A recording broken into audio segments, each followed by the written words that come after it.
However, how would you define sound? If you had to provide a definition of what sound is, how would you explain what sound is to a child? What would you say?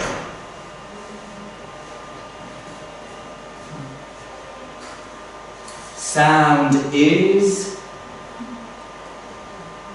or what do we need in order for there to be sound?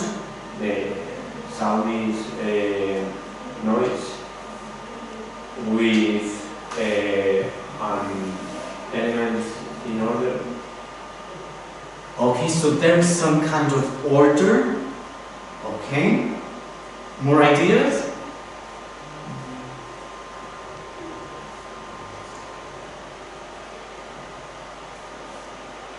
Would you be able to tell me what the origin of sound is?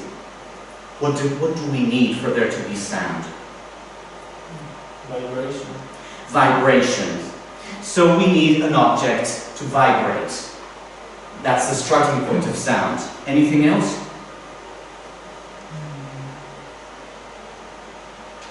Is that enough? We need to be capable of hearing the sound. Okay, that's interesting. Do we need someone actually receiving that vibration and listening to that sound? Do you think so? Mm-hmm. Okay, not everyone agrees on this. Okay, some people think that just a vibration is enough for there to be sound. Other people say that the most complete definition of sound would be vibrations that travel through the air or another medium, it could be water, for example, and can be heard when they reach a person's or animal's ear. Okay, some people think that we should have a listener in order for there to be sound. It's interesting to point out that we need a medium. It can be air, it can be water, but we need something for there to be sound, okay, for the transmission of sound. If we go to outer space where there's no air, where there's a vacuum, we cannot hear anything. Sound cannot be propagated, it cannot be transmitted, okay? In order to understand what a sound wave is, a wave, okay, I'm sure that you have an image of a wave, we need to understand what air pressure is. We have talked about vibrations, we have talked about vibrations traveling through the air, but we need to understand a little bit more about air. I'm sure that you will agree with me that we are all surrounded by air molecules. These molecules are traveling really fast, okay, all around us. They're very small, we can't see them. And they're hitting every surface, okay? Air pressure is that force exerted by the air, okay? Because of those air molecules bumping into the surface, the surfaces, that is exerting a force. If you have an empty bottle of water, for example, you have air inside and air outside. There's air inside hitting on the surface, there's air outside hitting on the surface. There's an equal pressure, so the bottle is intact, okay? But if we suck the air out of the bottle, suddenly we have no air inside, we have air outside, and the bottle collapses, okay? Because there's a force on the exterior, on the outside of that bottle. Do you know what high and low air pressure is? We have two diagrams there. What do you think corresponds to high pressure and what is low pressure? High pressure is the down one, because there are a lot of these molecules, particles, a lot of particles, and it causes to be more. It has to be more pressure there. Okay. Do you agree with what Alejandro just said? Okay, so we would say there's high pressure in this case because we have many more molecules tightly packed, so there are going to be many more bumps. The air pressure, the force exerted on the surface is going to be high. So when we talk about sound, we're talking about changes, variations in air pressure. Let me give you an example. Do you know what this is? What object that is? Yes. I don't remember the name. It's a tuning fork. Okay, it's something that musicians use to, yeah, exactly. It's diapason in Spanish, to tuning fork. You can't hear anything, here's the sound. It gives me a pitch called A, okay? So, how is sound produced? When I make this vibrate, we cannot see it, but the prongs in this object are moving back and forth. So, we're actually pushing air molecules, we stop pushing, we push again, we stop pushing, we push again. This is taking place very quickly, okay? So that's causing changes in the pattern. We talked about order just before.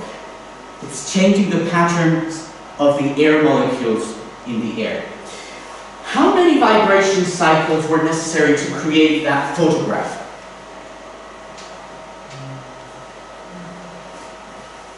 How many times did the tuning fork push the molecules? At least 3 times. Okay, so we would say that we had 3 cycles of vibration from high to low pressure. Okay? Does that look similar to what your idea of a wave is? Mm-hmm. Okay, but remember, when we're talking about sound waves, we're talking about variations, changes in air pressure. Okay? So we can measure aspects of that sound wave.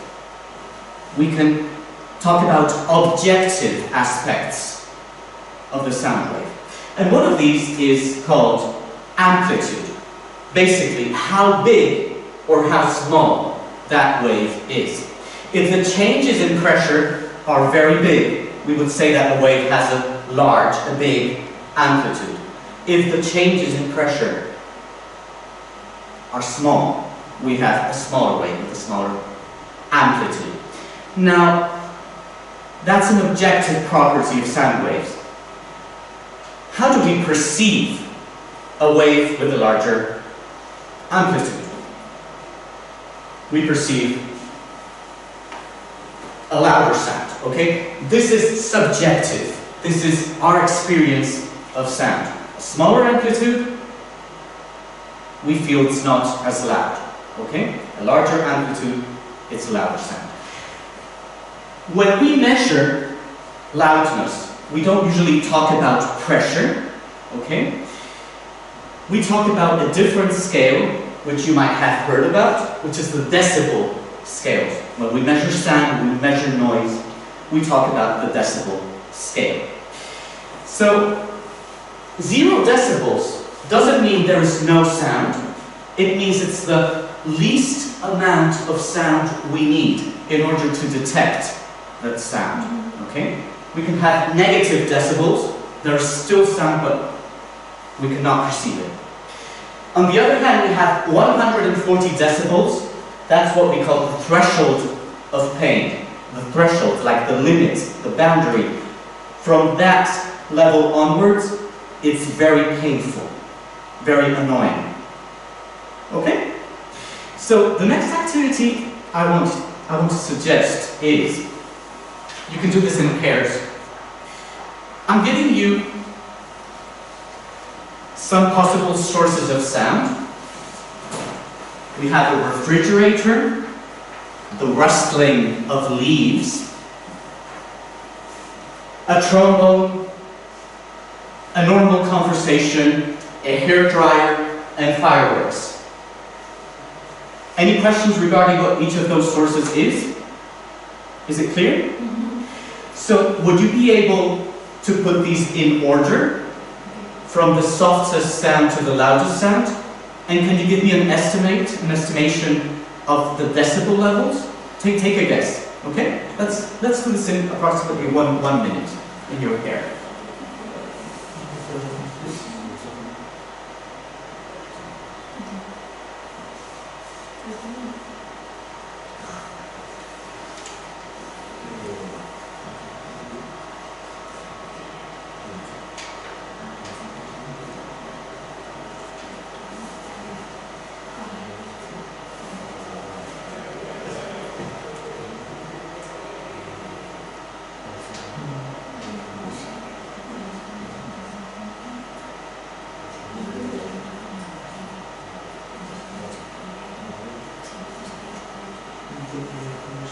So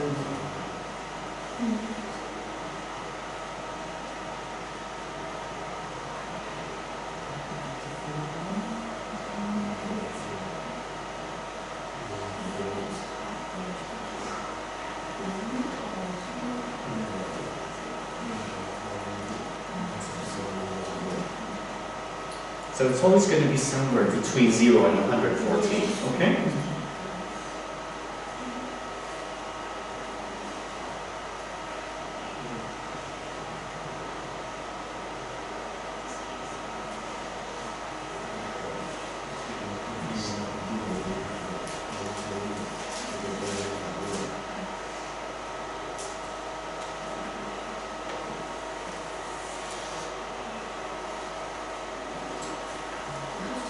Yeah, just take a guess, roughly.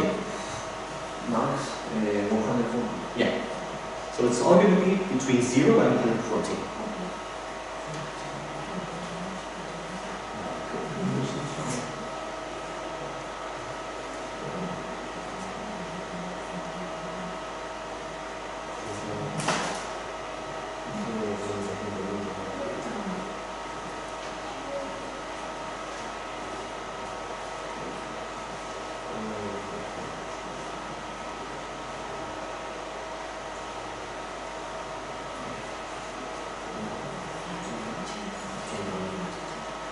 So let me give you 30 seconds to finish that off.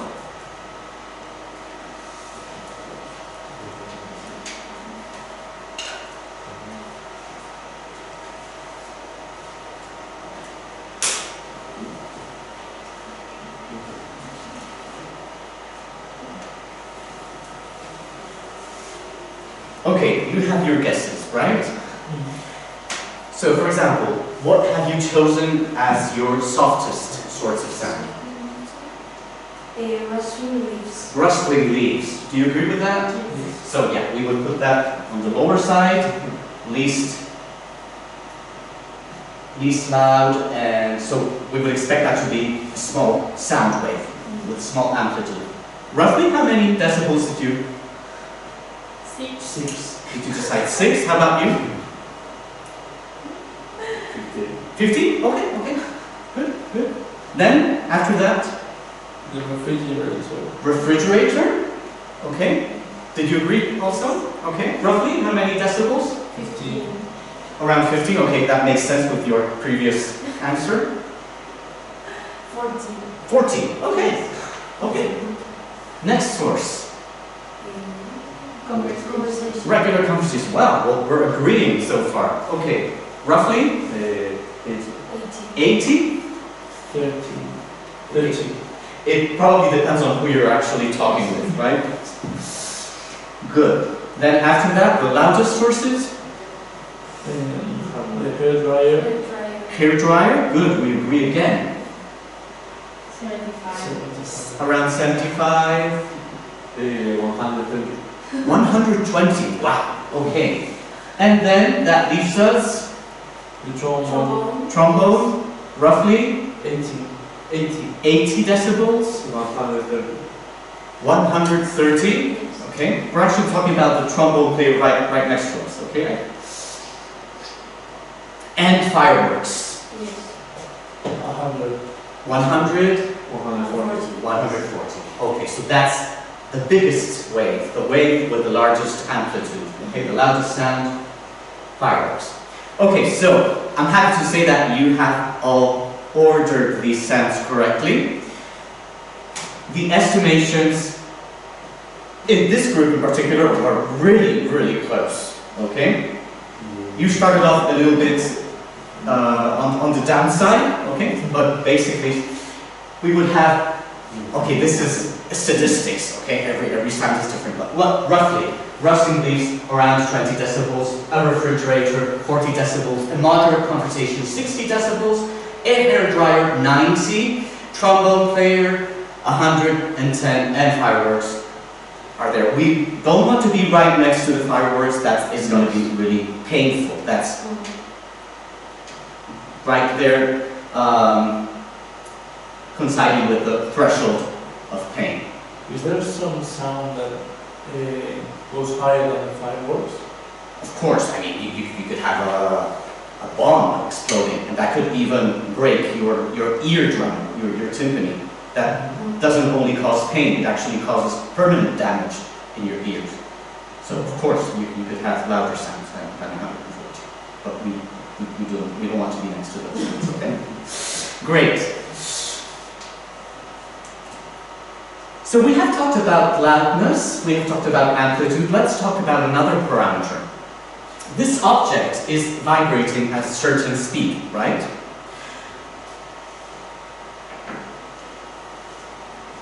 Before, we made a photograph of the air molecules.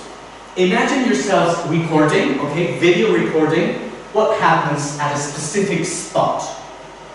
Right now, is the pressure high or low? Right there. Low. Low. So this sound wave is moving in that direction. A little while later, you would expect the pressure to be higher or lower? High.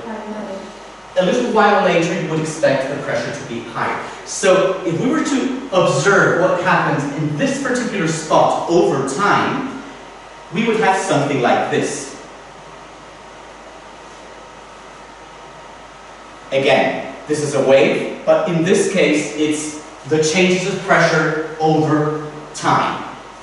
Now, we can have an object vibrating quickly, so we would have many cycles of vibration, many changes in pressure in the same amount of time, or you can have an object vibrating very slowly, which means we would have less changes of pressure in the same amount of time. That's what we call frequency, okay?